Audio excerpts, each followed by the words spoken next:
नमस्कार, आप देख रहे हैं आरएडी न्यूज़। मेरा नाम योगेश चक्रवर्ती है और इस वक्त हम वाराणसी के पांडेपुर में हैं। पांडेपुर का ये जय अम्बे बिंदु चाय की दुकान है और यहाँ हम जन की बात करने आए हैं। यहाँ के लोगों से जानने आए हैं कि आने वाले विधानसभा चुनाव को लेकर ये क्या सोच रहे हैं। यहाँ पे बड़ी संख्या में लोग मौजूद हैं, तो चलिए पांडेपुर की जनता से जानते हैं उनके मन की बात, उनसे जानते हैं कि वो कौन से मुद्दे हैं जो इनके वोट को प्रभावित करेगा।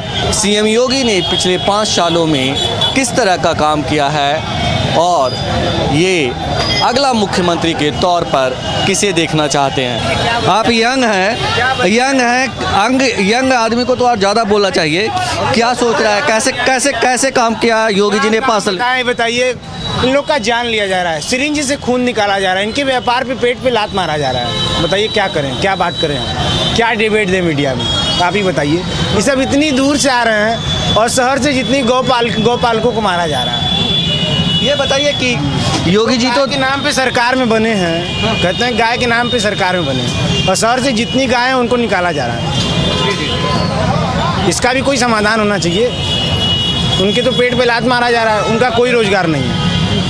क्या करेंगे, कहाँ जाएंगे, आत्महत्या करेंगे, उसके अलावा क्या है उसके अलावा? उनका भी परिवार है, बच्चे हैं, स्कूल है, फीस है, खाना है, रोजी रोटी सब तो सबका है। कहाँ जाएंगे ये सब? ये जो कह रहे हैं, दावे कर रहे हैं कि हमने यूपी का चेहरा बदला, माफिया राज, गुंडा राज जो था वो उसको जड़ से ख़त्म कर दिया, ये सब दावे प्रभावित नहीं कर रहे हैं आपको, या ये हकीकत नहीं है? सर, दावे प्रभावित करके क्या करेंगे जब खाने को ही नहीं मिलेगा व्यक्ति को? लॉकडाउन में लोग मर रहे हैं, अभी तो हाल देखने लायक है ना। उस समय रहते आप कहाँ थे? उस समय देखने लायक चेहरा था उस समय। वो बहुत ही भयावह स्थिति थी, हम समझ सकते हैं और हम खुद भोगी रहे हैं। ये जो आज दूध लेके खड़े हैं ना, दूध गिराते थे खिलाने, जानवरों को खिलाने के बाद पैसा नहीं था इन लोग के पास, अपने नहीं खा पाते थे, जानवर कहाँ से खिला पाए? इनकी बात कीजिए, अपनी बात छोड़िए। तो आने वाले चुनाव में मतलब आप किसकी सरकार चाहेंगे? योगी जी को एक और मौका देना चाहेंगे या कोई और सरकार? सर, जो उस लायक रहेगा बिल्कुल मौका देंगे, जो उस लायक रहेगा उस समय की बात है। कौन है उस लायक? अब जो सामने दिखेगा उसको देखा जाएगा। इस समय तो अभी तो नहीं समझ में आ रहा है कि इनका चेहरा हमारे लायक है। अच्छा, ये बताइए कि अभी योगी जी हैं मुख्यमंत्री, इससे पहले अखिलेश जी थे, मायावती जी भी रह चुकी हैं यहाँ मुख्यमंत्री, तो ये तीनों में कौन अच्छा? सर, मिला जुला कर तो अखिलेश जी का कुछ तो काम ठीक था, कुछ हद तक ठीक था। जी। पेट्रोल 100 के पार जा रहा है, माननीय प्रधानमंत्री जी को देखना चाहिए। एक युवा अगर 400 रुपये कमा रहा है, 100 रुपये तो पेट्रोल में उसका जाना ही जाना है कि नहीं जाना है? जी। बच्चे हैं, बीवी है, घर है, परिवार है, बताइए कहाँ से चला पाएगा? ये बताइए। अखिलेश जी अच्छे हैं? बिल्कुल अच्छे हैं। ये बताइए कि यूपी की राजनीति में ओवैसी जी की एंट्री हुई है। इनसे कोई मतलब नहीं हमारा, इनसे हमारा कोई मतलब नहीं है। ये भाजपा के एजेंट है, भाजपा के एजेंट सिर्फ हिंदू और मुसलमान करना जानते हैं। मतलब ओवैसी जी मतलब कोई फैक्टर नहीं होंगे? ये फैक्ट नहीं है, इनका कोई लड़ाई नहीं है। लड़ाई नहीं है, मुस्लिम वोट प्रभावित नहीं होगा? कुछ नहीं। आप बताइए क्या सोच रहे हैं, आने वाला विधानसभा चुनाव को लेकर क्या सोचते हैं? योगी जी आएंगे और कौन आएगा? योगी जी आएंगे? बिल्कुल आएंगे। अच्छा, योगी जी ने 5 सालों में कैसा काम किया? योगी जी ने 5 साल में अभूतपूर्व बदलाव किया है। सबसे पहला आप देख लीजिए, हाईवेज एक्सप्रेसवे बना रहे हैं, आपके Bundelkhand expressway, Purvanchal expressway, Ganga expressway बन रहा है, लगभग 25%। जी तो कह रहे हैं कि ये सब हम करके गए। अखिलेश जी बस पूर्वांचल एक्सप्रेसवे पास किए थे, जिसमें भी लगभग उन्होंने बताया भी कुछ कार्यक्रम में कि घोटाला भी किए थे उन्होंने, लगभग 1500 करोड़ रुपये का, समझ रहे हैं, 15,000 का घोटाला था वो पूरा। घोटाला तो उसके बारे में भी कहा गया, वहाँ जो गोमती बना है उसके बारे में भी लखनऊ में, लेकिन रिवरफ्रंट पे भी लेकिन अब तक सरकार उनको कुछ नहीं कर पाई। नहीं, जांच चल रही है यहाँ पे, कितने साल जांच चलेगी? जांच चल रही है उसकी वजह। अब 5 साल खत्म हो गया तो ये तो झूठ मूठ का बदनाम करना कोर्ट होगा। में केस चल रहा है, अपने आप थोड़ी हो जाएगा वो, अपने अंडर कोर्ट में केस होना, जांच होना, दोनों दो चीजें। न्यायपालिका विधायिका के अंदर कोर्ट में केस चलना और जांच होना दोनों दो चीजें हैं। जांच हो, जांच के साथ केस भी। आपकी सरकार है, योगी जी की सरकार है, 5 साल में अगर वो जांच नहीं कर पाए तो खुद नाकाम है। पहले देखिए, पहले आप इस मारेंगे हमारी सरकार नहीं, पूरे प्रदेश की सरकार होगी। जी जी, जो भी हो। हाँ, नहीं, मेरा कोई व्यक्तिगत उसमें वाला कोई नहीं। सरकार 5 साल में कोई जांच नहीं करवा पाती है तो वो नाकाम सरकार है ना। देखिए, आपको मैं बता रहा हूँ, आप उसकी बात छोड़िए। अभी यहाँ बस्ती में एक इंजीनियर ने हवा में सड़क बनाया था, उनका संपत्ति कुर्क कर गया, समझ रहे हैं, उनके खिलाफ कार्रवाई भी हो रही है। तो यहाँ कार्रवाई जांच नहीं होती है, कार्रवाई भी होती है 5-5 IPS खिलाफ जांच चल रही है। यूपी की सड़कें गड्ढा मुक्त हुई कि नहीं? देखिए, गड्ढा मुक्त हुई है, थोड़ी बहुत बची है, जो काम चल रहा है, ऐसी बात नहीं है। हाँ, गाँव में थोड़ा बेहतर हालत है, लेकिन एक्सप्रेसवे बना रहे हैं, गाँव में थोड़ा कम ध्यान दिया गया है, ये बात है। गाँव की और सड़क, वाराणसी में और उसके आसपास के इलाकों में वाराणसी के लोग कहें भले कहें, लेकिन आप सोच लीजिए कि 7 साल पहले यहाँ क्या हालत थी, गाँव से भी बदतर था यहाँ पे। जो लगातार योजनाएं चल रही हैं, हर बार आते हैं तो 2500 करोड़, 2000 करोड़, 8000 करोड़, 9000 करोड़ वोट यहाँ पे योजनाएं दे जाते हैं। रुद्रासपुरा में भी होना है। लेकिन सड़कें जस की तस है भैया, सड़कें जस हिता से। अभी जो वो बना है, क्या बोलते हैं, रुद्राक्ष नहीं, रुद्राक्ष तो बना ही है। जो जितने फ्लाईओवर बने हैं किसी सरकार में बने हैं, आप पूछ लीजिए जो यहाँ पे राहगीर हैं, यहाँ के लोकल, उनसे पूछ लीजिए। जो एयरपोर्ट बाबतपुर एयरपोर्ट है, उसका जो बना है वो ओवरब्रिज किससे गवर्नमेंट के अंडर में बना है? ये आपके BSU में न जाने कितने ही रिसर्च खोले गए हैं, कितने ही हॉस्टल बनाए गए हैं डॉक्टरों के लिए, समझ रहे हैं आप। बहुत सारा काम हुआ है, काम धीरे धीरे बदलाव हो रहा है और आगे भी बदलाव होता रहेगा, ऐसी बात नहीं है। बदलाव होता रहेगा तो मतलब एक मौका और देंगे आप योगी जी को? बिल्कुल मौका देंगे। ये भ्रष्टाचार है सब, पूरा आएंगे, गुंडाराज चलता है इनका, किसी को समझते नहीं है। पूरा थानेदार में एकदम हर जगह इन लोगों का वो क्या बोलते हैं, चाहे आप किसी भी विभाग में चले जाइए, इनका हर जगह पूरा वो नंबर 2 का आदमी रहता है, खा रहता है। आप वहाँ कोई काम नहीं करा सकते। इसमें जाइए आप किसी भी हॉस्पिटल, किसी भी थाने में आपकी डायरेक्ट सुनवाई होगी। गुंडाराज पूरा खत्म हो गया है। तो ये कह रहे थे कि अभी चीर हरण हो जाता है, मतलब चीर लड़की औरतों की साड़ी खोल दी जाती है। हाँ, बिहार बहुत गलत किया हुआ है, बहुत गलत हुआ है वो, इस तरह का नहीं होना चाहिए। आप कहाँ से सर? मैं यहीं का रहने वाला हूँ। क्या सोच रहे हैं आने वाले चुनाव को लेकर? किस सरकार की बात कर रहे हैं? जो वर्तमान में सरकार चल रही है, दिल्ली की सरकार की बात कर रहे हैं? वर्तमान में जो सरकार चल रही है आपकी यूपी में, उत्तर प्रदेश की सरकार जो हमारे योगी जी हैं, विगत 4.5 सालों में वाराणसी में कम से कम वो 100 बार आ चुके होंगे। सारी योजनाएं, प्रधानमंत्री की योजना, एक भी ड्रीम प्रोजेक्ट मुख्यमंत्री का नहीं है बनारस शहर में। जिसको ये कहा जाए कि ये मुख्यमंत्री का ड्रीम प्रोजेक्ट है, एक भी ड्रीम प्रोजेक्ट नहीं है। केवल वो रात को आते हैं, बनारस में घूमते और चले जाते हैं। बनारस में विकास के बारे में एक आउटर रिंग रोड समाजवादी सरकार में बनी, इनका एक विकास है, ये 14 किलोमीटर का इन्होंने एयरपोर्ट बनवाया है। सारा फोकस इनका मंदिर, विश्वनाथ कॉरिडोर। अभी लेटेस्ट में गंगा के उस पार आप जाइए, उन्होंने 4.5 किलोमीटर की एक छोटी गंगा बनाने का प्रयास किया, बाढ़ में वो बह गया। 10 करोड़ रुपया वो किसके खाते से गया? एक तरफ तो पैसा नहीं है और 10 करोड़ रुपया वो रात दिन खुदवा के और गंगा का पानी बह के बराबर हो गया। ये विकास है, हम इसी विकास की उम्मीद करते हैं। और यह जो सरकार 4.5 साल में आई है, आप बताइए कि बनारस में पिछले 7 साल हो गए मोदी जी प्रधानमंत्री हुए, बनारस में ऐसा कौन सा बहुत बड़ा आपको रोजगार के बारे में, जिसको रोजी रोटी की ज़रूरत है? एक ऑटो उद्योग है, यदि कोई बच्चा कुछ करना चाहता है तो वो ऑटो उद्योग है, उसके पास कोई भी जॉब नहीं है। बगल में आपके यही चले जाइए, नागपुर में झुंझुन वाला फैक्ट्री है, वो फैक्ट्री बंद है, जिसमें 500 आदमी काम करते थे, वो फैक्ट्री बंद है। एक भी इंडस्ट्रियल फैक्ट्री बता दें जो कि सरकार ने, जिसमें 500 लोगों को रोजगार के बारे में ये सरकार सोची हो। रोजगार के बारे में कुछ नहीं है। आज आप बताइए, हम खाने वाले आदमी हैं, 150 रुपया रिफाइन हमको मिल रहा है। जो आदमी महंगाई से त्रस्त है, मेरी आमदनी बढ़ नहीं रही। कोरोना में सरकार कह रही है कि हमारे पास इनकम नहीं है। अंतिम व्यक्ति है, इंसान की बात छोड़ दीजिए, जो चूटी हैं, छोटे छोटे जानवर जिनको खाने को नहीं मिल रहा, चूटी, कुत्ते, हम यदि खाएंगे, दुकान पे जाएंगे तो हम एक दोना फेंकेंगे तो वो जानवर खाएगा, उसको खाने को नहीं मिल रहा। तो इंसान की तो बात छोड़ दीजिए।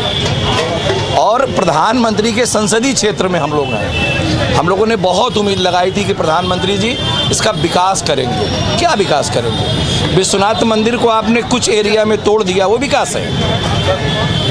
यही विकास है? आपका एकमात्र फोकस, अब आ जाइए हिंदू मुसलमान की बात करिए। मात्र फोकस क्या वो पूरा करिए। उनका फोकस यही है ना, विश्वनाथ मंदिर और अयोध्या। आप इसके बाद इस देश में कोई मुद्दा नहीं है। और जहाँ तक लॉ एंड ऑर्डर की बात कर रहे हैं, लॉ एंड ऑर्डर किसी की भी सरकार हो, लॉ एंड ऑर्डर अपने हिसाब से चलता है। वो सरकार आती है, उस सरकार के अनुरूप ढल जाएगी, अभी दूसरी सरकार आएगी, ये वही अधिकारी उनके चमचे हो जाएंगे। लॉ एंड ऑर्डर के बारे में आप ये ना कहिए कि ये माफिया है, ये फला है। मुख्तार अंसारी माफिया है। ये बताइए कि जो बीजेपी के समर्थक हैं, जो बीजेपी के लोग कार्यकर्ता हैं, बीजेपी के जो नेता है, वो कहते हैं कि गुंडा राज, माफिया राज अखिलेश राज का। भाई ये तो आपके पास, हमारे आप क्या कहेंगे? आप मुझे बताइए कि पिछले जो सरकार थी, सपा की सरकार थी, 23 महीने में आगरा लखनऊ टू हाईवे बना। ये सरकार 4.5 साल में आ गई, लखनऊ से बलिया का हाईवे अभी तक क्यों नहीं बना? 4.5 साल की ये सरकार हो गई है, अभी उसका उद्घाटन नहीं हुआ है। ये सरकार है ना। इस सरकार के बारे में तो ये नहीं कहना होगा कि 4.5 साल में आपने कितना डेवलप किया। एक रोड नहीं बना पाए, बहुत बड़ी रोड नहीं थी। ये आपकी बात सुन के लगातार हमको कह रहे हैं, हम कुछ बोलना चाहते हैं। बताइए क्या बोलना चाहते सर पहले बात देखिए, हैं? एक मिनट भाई। नहीं मैं सर के खिलाफ नहीं हूँ, बहुत आप बोलिए क्या बोलना चाहते हैं? मैं ये कहना चाहता हूँ कि उन्होंने कहा कि 4 साल में इंफ्रास्ट्रक्चर डेवलप नहीं हुआ है, रोड के मामले में बोल रहे हैं, उनसे 4 गुना ज़्यादा हुआ है। सबसे पहली बात, 13 गुना ज़्यादा कहाँ हुआ ये बताइए। काम चल रहा है कि नहीं? आप ये हम पूरा तो पूरे वाराणसी घूम गए, पूरे वाराणसी की सड़कें अच्छी नहीं है। पांडेपुर जो हम जहाँ हैं वहाँ की सड़कें अच्छी नहीं है। फिर आप काम गिनाइए नहीं, आप ये बताइए काम कहाँ हो रहा है? 13 नए मेडिकल कॉलेज खोले गए हैं, जेवर एक्सप्रेस पर अधिग्रहण हो चुका है उसका। उसके बाद 5 नए एक्सप्रेस वे, जो गंगा एक्सप्रेस वे है, जो कि कुंभ में ही पास किया गया था। कुंभ में पहली बार आज़ाद भारत में लखनऊ के बाद बाहर ही वहाँ कम्युनिटी बैठक हुई थी। वही कह रहा है कि दिख नहीं रहा है। जी आप बताइए। ये नहीं, देखिए जो फैक्ट है, फैक्ट मैं ही बता रहा हूँ ना। 14 नए मेडिकल कॉलेज अभी खुल रहे हैं प्रेजेंट टाइम में। उसके बाद हाईवे कम से कम 5 हाईवे का काम चल रहा है। बुंदेलखंड एक्सप्रेस वे 50% काम पूरा हो गया है। गंगा एक्सप्रेस वे का 25% जमीन अधिग्रहण हो चुका है। हम नहीं बोल रहे थे, ये डाटा दिया है। 4.5 साल में पता नहीं। इसके बाद सर देखिए, पे नहीं है। आप कह रहे हैं कि बनारसी में क्या गया है? 1 प्रोडक्ट 1 डिस्ट्रिक्ट योजना चली है, उसके तहत यहाँ हथकरघा और बुनकर के लिए योजना चलाया गया है। MSME के तहत यहाँ तो देख रहे हैं कि नमामि गंगे जो प्रोजेक्ट चलाया गया, उसके तहत भी मतलब हम देख रहे हैं कि वाराणसी की तमाम नालियाँ जो है गंगा जी में ही। ये नहीं हुआ। शिक्षा क्षेत्र में नमामि गंगे सक्सेस है? नहीं पूरा फेल हो गया पूरा। उस पर ध्यान, अरबों रुपया उस पर लुटाए गए। उस पर करप्शन हो गया, पता नहीं क्या हुआ, लेकिन वो पूरा फेल हो चुका है। करप्शन कैसे हो गया जब देश का चौकीदार जो खुद को चौकीदार का, और उसका रिजल्ट नहीं आ रहा, तो हम क्या कहें, फेल ही है।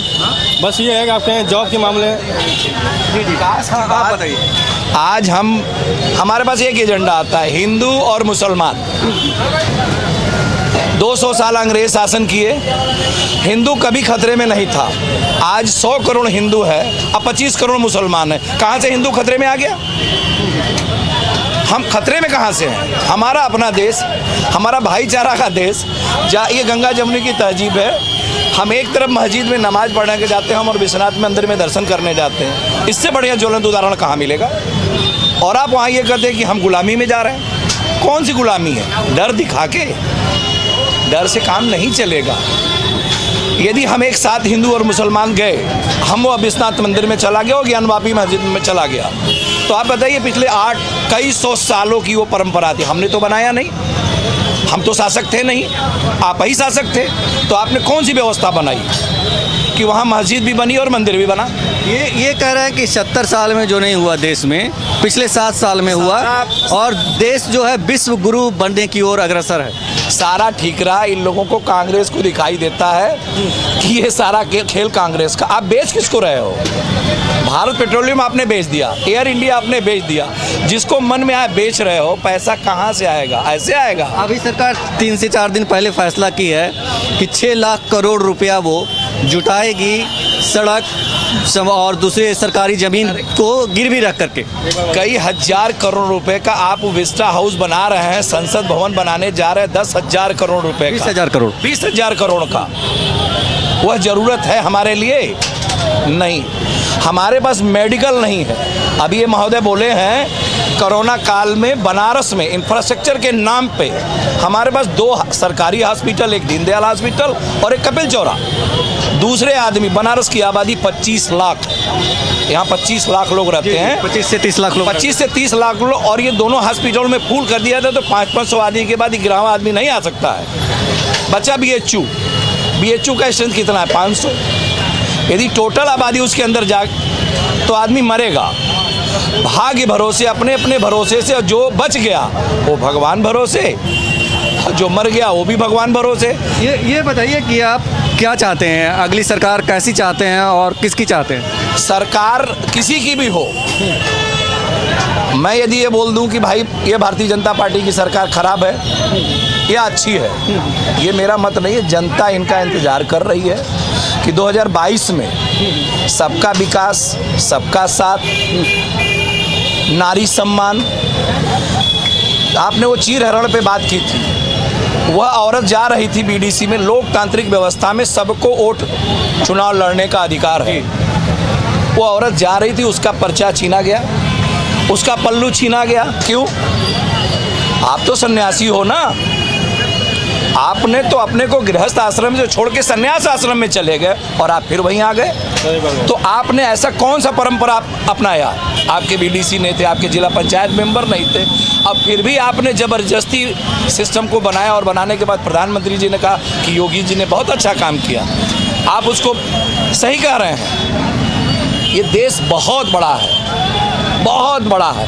भारत की मौलिक विभिन्नताओं में भारत की मौलिक एकता निहित। हम विभिन्न होते हुए भी, विभिन्न भाषा, विभिन्न बोली, विभिन्न प्रांत, विभिन्न पानी का रंग हमारा अलग है, फिर भी हम एक हैं। और उसमें एकमात्र रंग में हिंदू और मुसलमान।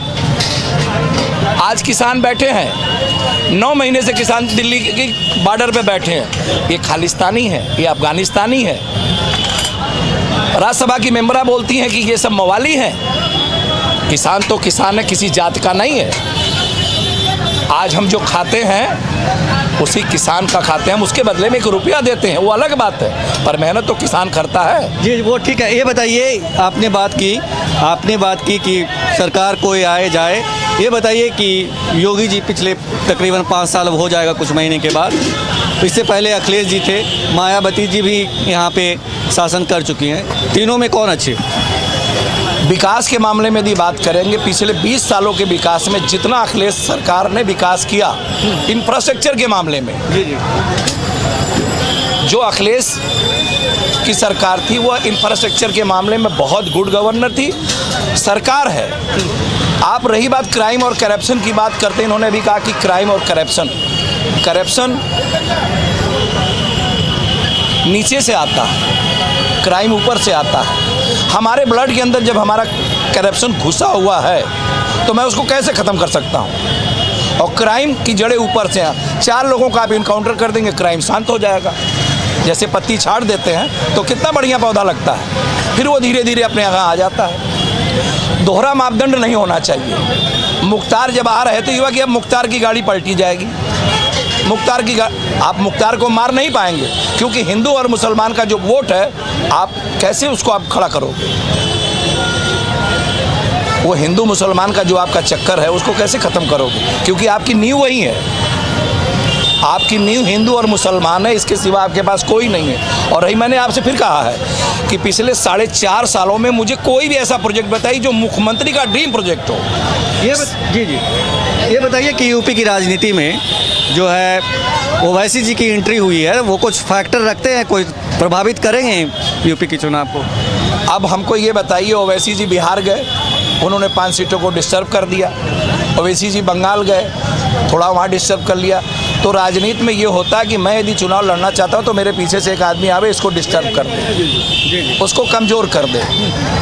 ओवैसी ही हैदराबाद है, वहाँ के सांसद है, वहाँ का वो एक छत्र राज है। हैदराबाद पर्टिकुलर, मैं हैदराबाद जा चुका हूँ। हैदराबाद में यदि ओवैसी बोल देंगे दिन तो दिन है और रात तो रात है। तो ओवैसी की बात हम उत्तर प्रदेश की राजनीति में, और मतदाता अब समझदार हो चुका है, उसको आगे के बारे में सोचा जाएगा। इसी कोरोना काल में भाई साहब इतनी विभत्स स्थिति हम लोग अपनी ज़िंदगी में नहीं देखे हैं कि हम ऑक्सीजन के लिए मर जाएं। और रोटी की बात छोड़ दीजिए, हम ऑक्सीजन के लिए मरें। और ऑक्सीजन के लिए लोग सिलेंडर ले लेके घूम रहे थे। ये सरकार लास्ट में करी कि मैंने बहुत बढ़िया मैनेजमेंट किया। अवार्ड भी मिला योगी जी को। मिलेगा भाई, मिलेगा। हम ही राजा हैं, ऊपर वाली सरकार का राजा मैं ही हूँ ना। डबल इंजन की सरकार, वो सरकार जो कहेगी वही होगा। अभी बीच में ही ये अपने आप को पीएम कैंडिडेट बनने जा रहे थे। एग्जाम्पल में आप जाइए, जब अटल जी की सरकार थी, कल्याण सिंह अपने आप को पीएम हिंदुस्तान बनना चाह रहे थे और पर कतर दिया गया। कल्याण सिंह अपने दिन के लिए मर गए।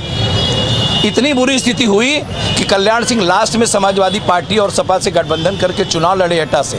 यही भाजपा के लोग उनको हरवाने के लिए परेशान थे। पर माननीय हम लोग के बड़े नेता जो मुलायम सिंह यादव जी ने उनको लोकसभा में भेजा। आज तिरंगे की बात करते हैं। दिल्ली में किसान तिरंगा नहीं डिस्टर्ब नहीं किया था, और आपने कल्याण जी के ऊपर तिरंगा के बाद आपने भाजपा का वो झंडा लगा दिया। वो कौन सा अपमान है? वह झंडा उनके नीचे लगा सकते। उनकी अंतिम इच्छा थी कि उस तिरंगा को उनके नीचे लगा देते। तिरंगा सबसे बड़ा, उस तिरंगे के लिए मरने के लिए हमारे बॉर्डर पे इतने सैनिक खड़े हैं कि उसके अपमान के लिए अपनी जान देने के लिए तैयार हैं। और इन लोगों ने, इनको जब जो चीज़ फ़ायदा समझ में आएगा उसको कर लेंगे।